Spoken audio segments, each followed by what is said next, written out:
to Effortless Physics. My name is Monica Agarwal और हम कर रहे थे kinetic theory of gases and radiation. तो आज हम कुछ क्वेश्चंस देखने जा रहे हैं. उसमें पहला क्वेश्चन है show that for mono atomic gas, यानी जिसमें सिर्फ एक ही एटम होगा उसको अपन मोनो एटॉमिक गैस बोलेंगे, उसके लिए the ratio of two specific heat मतलब Cp/Cv इज 5/3. ये हमको प्रूफ करना है. तो यहाँ हम कंसिडर कर रहे हैं एक मोनो एटॉमिक गैस है जिसको हमने कंटेनर में बंद रखा है, जिसका टेम्परेचर T है और उसके अंदर Na एटम्स हैं. और हर एक एटम के पास कितने डिग्री ऑफ फ्रीडम होते हैं? ट्रांसलेशनल सिर्फ 3 होते हैं. 3 ट्रांसलेशनल डिग्री ऑफ फ्रीडम होते हैं. इसके पास रोटेशनल डिग्री ऑफ फ्रीडम नहीं होते हैं. सिर्फ मोनो एटॉमिक गैस के पास 3 ट्रांसलेशन डिग्री ऑफ फ्रीडम ही होते हैं. तो अगर हम एक एटम की बात करेंगे, सो एक एटम के पास कितनी एनर्जी होगी? So this will be 3/2 kBT. This is the energy पर एटम, मतलब एक एटम के पास. लेकिन हमारे पास कितनी गैस है? 1 मोल. अब एक मोल में कितने मॉलिक्यूल्स होंगे? That is 3/2 kBT. ये तो एक मॉलिक्यूल के पास है और टोटल कितने मॉलिक्यूल्स है? Na. तो जगह 3/2 Na kBT. इतनी हमको एनर्जी मिली. अब मोलर स्पेसिफिक हीट कैपेसिटी मतलब Cv, अगर आपको याद होगा इसके पहले वाले वीडियो में हमने किया है DE is equal to CvDT. Actually NCvDT है, बट हमारा N तो 1 है ना, एक ही मोल है. सो Cv इज DE/dt. अब DE की जगह लिखा हमने 3/2 kBNA. ये सब तो कांस्टेंट है ना, तो ये dt/dt कैंसिल हो गया. तो हमको Cv कितना मिला? 3/2 Na into kB. But Na into kB तो हमारा R होता है, तो ये हो गया 3/2 R. So this is Cv. अब Cp क्या होता है? Cp is Cv plus R. So basically 3/2 R plus R, तो ये हो गया 5/2 R.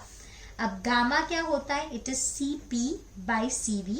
So 5/2 R divided by 3/2 R. तो R 2 कैंसिल, तो हमको क्या मिला? 5/3. So gamma is 5/3.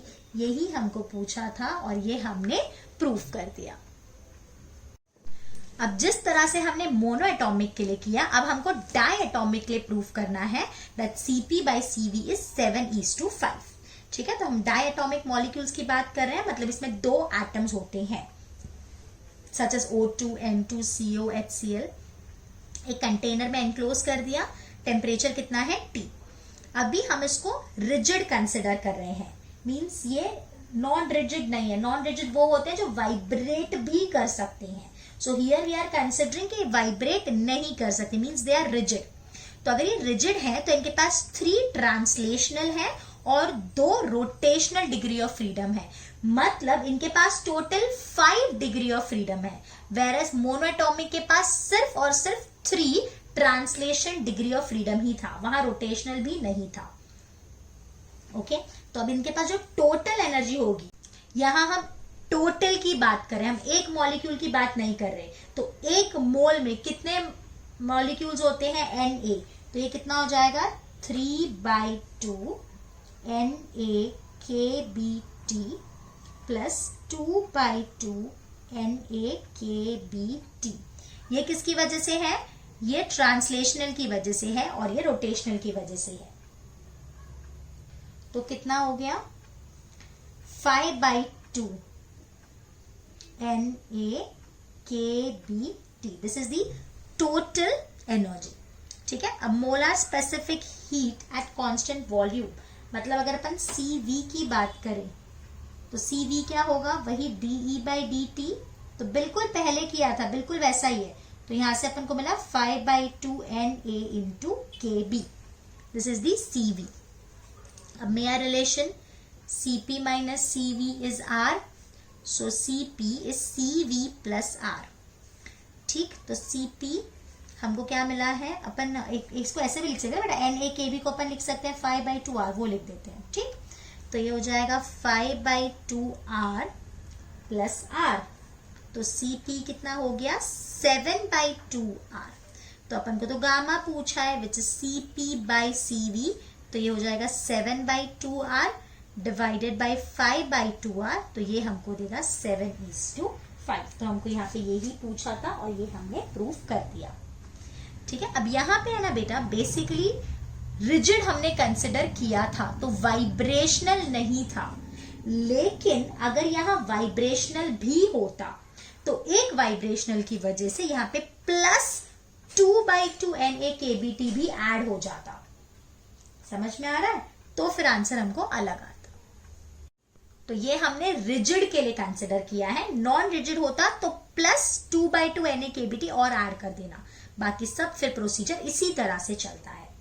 I hope this is clear. Now next we are going to do is for the polyatomic gas. अब यहाँ पे हम रेशियो निकाल रहे हैं वापस स्पेसिफिक हीट का, लेकिन polyatomic gas molecules. Polyatomic gas molecules क्या होते हैं? जहाँ पे 2 से ज्यादा एटम्स हो उनको अपन पॉलीएटॉमिक गैस बोलेंगे। So gases which have molecules containing more than 2 atoms are called as polyatomic gas. हर एक मॉलिक्यूल के पास 3 ट्रांसलेशन होगा।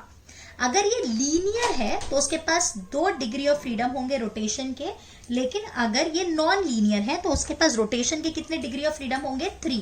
सो it has 3 translation and for linear molecules 2 degree of freedom and for non linear it has 3 degree of freedom. और यहाँ vibrations भी होंगे, where vibrations depend on the geometrical structure. तो हम बोलते हैं कि सपोज उसके पास F वाइब्रेशनल है और हर एक वाइब्रेशनल कितना कंट्रीब्यूट करता है? 2 × ½ KBT, मतलब बेसिकली KBT कंट्रीब्यूशन है वाइब्रेशनल की वजह से। तो अगर अपन 1 मोल की बात करें जो टोटल एनर्जी होगी, so that will be 3/2 NaKBT. This is for the translational plus 3/2 NaKBT. This is for the rotational plus FKBT. This is for the vibrational.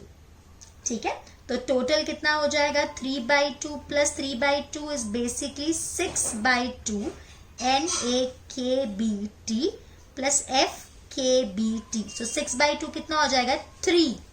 So this will give me 3 plus F NaKBT. एक mistake हो गई बेटा, यहाँ पे हर जगह Na आ जाएगा because हम एक मॉलिक्यूल्स के लिए नहीं लिख रहे ना, हम सारे मोल्स के लिए लिख रहे हैं, तो यहाँ पे भी Na आ जाएगा। ठीक है, तो जो हमारा Cv हो जाएगा वो क्या होता है? Cv is DE/dt. So Cv is basically 3 plus F Na into Kb, but Na into Kb is what? It is R. तो हो जाएगा 3 प्लस F into R.